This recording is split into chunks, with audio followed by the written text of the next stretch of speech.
اگر بچے سفر میں نکلیں تو جلدی میں ہوں تو آیت الکرسی پڑھ کے پھونکنا بندہ بھول جاتا ہے، تو بعد میں پھونک لگ جاتی ہے ان کو. پھونک گھر سے ماری جائے آیت الکرسی پڑھ کے بچوں پہ، وہ گھر سے جا چکے. بچے اگر سمجھدار ہیں، بڑے ہیں، تو ان کو دعائیں یاد کرانی چاہیے. ماں کی پھونکوں کے علاوہ ان کو خود بھی عمل کرنا چاہیے. گھر سے نکلتے ہی پڑھیں بسم اللہ توکلت علی اللہ جی لا حول ولا قوت الا باللہ. یہ والی دعا پڑھیں، اللہ آپ کی حفاظت میں آ جائیں.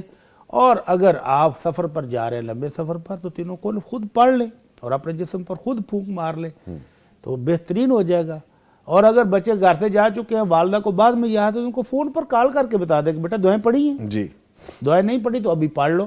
گاڑی پر بیٹھنے کی دعا پڑھ لو، گھر سے نکلنے کی دعا پڑھ لو، آیت الکرسی پڑھ لو. تو والدہ کو یاد کرا لینا چاہیے.